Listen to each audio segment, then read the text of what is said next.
Hello ආයිබෝවන් මේ දවස්වල හොඳට මේ උපදේශ ඇහෙනවනේ හැම පැත්තෙම හතර වටින්ම මේ තමන් කන බොන ඒවා කන්ට්‍රෝල් පොඩ්ඩක් කන්ට්‍රෝල් කරොත් ඒ වගේම මේ ඩේලි මේ එක්සර්සයිස් එහෙම කරලා හොඳ ශරීර සෞඛ්‍යය තියාගන්න එක වටිනවා කියලා. හැබැයි ඒවා උපදේශ ඇහෙනකොට හැමෝටම සීකල්පනා වෙනවා ඇත්ත ඇත්ත අපිත් කරන්න ඕනේ මේ වැඩේ හරියන්නේ නැහැ මෙහෙම ඉඳලා මේ කරන්න ඕනේ කියලා හිතනවා. හැබැයි කරන්න ගියාම ලේසි පහසු වැඩක් නෙවෙයි. මොකද ওই ප්‍රෝග්‍රෑම් පටන් ගන්නවා ගොඩක් අය. හැබැයි 100ට එකක්වත් කන්ටිනියු කරන්නේ නැහැ. මොකද ඒකට එක එක නිදාසට කාරණා තමන්ම හිතාගෙන හිත හදාගෙන ඉක්මනින්ම අතරමඟ නවත්තලා දානවා. නමුත් මේ හිතින් දුක් වෙනවා, පසුතැවිලි වෙනවා. අර මේ හොඳට දිගට කරගෙන යන ධෛර්යපන්ත මිනිස්සු දැක්කාම ඒ හිතට ඉතින් දුක හිතෙනවා තමන්ට. ඒ හින්දා ওই දුක් වෙවි ඉන්න ඕනේ නෑනේ. හොඳම දේ ඕවා පටන් ගන්න නැතු වෙන එක. ඒ පටන් ගන්න නැති වෙනකම් ওই දුකක් නෑ. මේ අර මේ ඉපදීම නැත්තම් දුකක් නෑ වගේ මේ ඔය බැරි වැඩ නවත්තලා පටන් ගන්න නැතුව ඉන්න පුළුවන්. මම දැන් කියන්න යන්නේ මේ පටන් ගන්න ඕනේ නැති කට්ටිය කවුද කියලා තම තමන්ට අඳුර ගන්න පුළුවන් කාරණා ටිකක් කියන්න යන්නේ. ඉතින් ඒක මම හිතුවා ඒගොල්ලන්ට හරි ප්‍රයෝජනවත් වෙයි කියලා. ඒ හින්දා මම පල්ලෙහාන් දැන් කියන්න යන කට්ටිය ඕවට වරි වෙන්න යන්න එපා නිකන් ඉන්න. එහෙනම් අද නෙවෙයි ඔකේ මේ හෙට ඉඳලා පටන් ගන්න කියලා ඉන්න කට්ටිය ඉන්නේ. ඒ කට්ටිය නැත්තම් මේ දවස් ටික අතහැරලා ලබන මාසේ මුල ඉඳලම මේ මම පටන් ගන්නම් කියලා හිතන්නේ. ඒගොල්ලෝ ඔය පටන් ගන්න යන්න එපා නිකන් ඉන්න. ඊළඟ ළඟ තිබෙන ජිම් එකේ Tamanට ගැලපෙන සෙට් වෙන කවුරුත් නැති ඉඳ කල්මරමර ඉන්නේ මේ තනියෙන් පටන් ගත්තාම කිසිම ගතියක් නැහැ. තමන්ගේ යාළුවෙක් හරි මේ කවුරු කෙනෙක් එනකම් එයාත් එක්කම පටන් ගන්නම් කියලා ප්ලෑන් කර කර ඉන්නේ. ඒගොල්ලෝ ප්ලෑන් කර කර ඉන්න පටන් ගන්න යන්න එපා. ඊළඟට තමයි මේ ළඟින් තියෙනවා ළඟ විභාගයක් හරි නැත්නම් ළමයිගේ විවාහයක් තියෙනවා නැත්නම් තමන්ගේ විවාහය තියෙනවා නැත්නම් මේ ළමයිගේ වෙන වෙන කටයුතු වැඩ තියෙන හින්දා තමන්ගේ ඒ කටයුතු අවසන් කරලා මේ සුබ මොහොතින් පටන් ගන්න බලන ඉන්න ඒගොල්ලොත් කරන්න එපා. නිකන් මොරි වෙන්න එපා නිකන් ඉන්න. කාලනාසී වෙන වැඩක් ඕක. ඊට පස්සේ මේ කාලගුණයේ යහපත් වෙන තුරු ඉන්න කට්ටිය ඉන්නවනේ සියලුම දෙනා. මේගොල්ලන්ටත් නෝ කියලා තමයි කියන්නේ. ඉතින් ඒගොල්ලෝ පාවිච්චි ඕය වැඩි කරන්න යන්න එපා.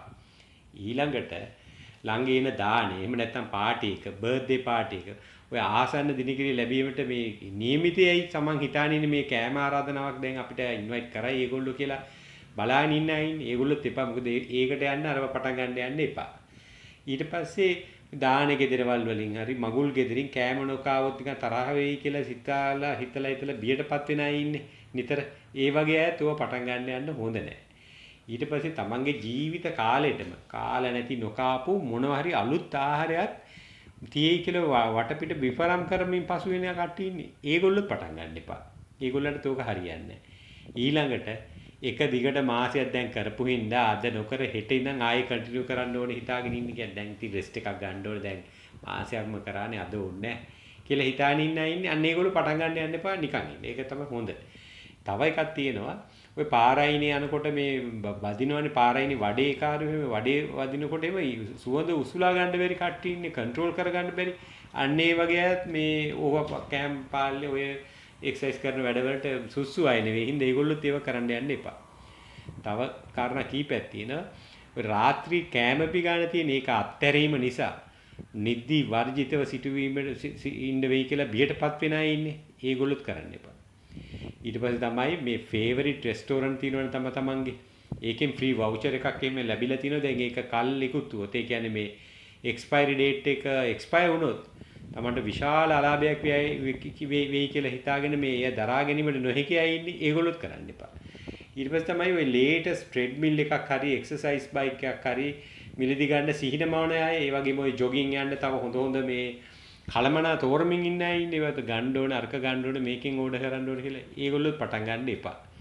ඊට පස්සේ තමයි ඔය පිටස්තර කට්ටිය දෙන උපදේශ වලට ඔවුන්ගේ ඇජෙන්ඩා වලට තමන්ගේ ඔය හොඳ කටයුතු මේ උගසර තබන අය ඉන්නේ. ඒගොල්ලොත් කරන්න එපා. ඊට පස්සේ වෙන අයට සාපේක්ෂව දැන් කී සමහරු ඉන්නවා වෙන අයට සාපේක්ෂව තමන් එතරම් මහත තරබාරු නෑ කියලා මේ තමන් විසින්ම තහවුරු කරගත්ත කට්ටිය ඉන්නවා. ඒගොල්ලෝ නම් යන්න ඕනේ නෑ. ඒගොල්ලෝ ওই වැඩේ කරන්න ඕනේ නෑ.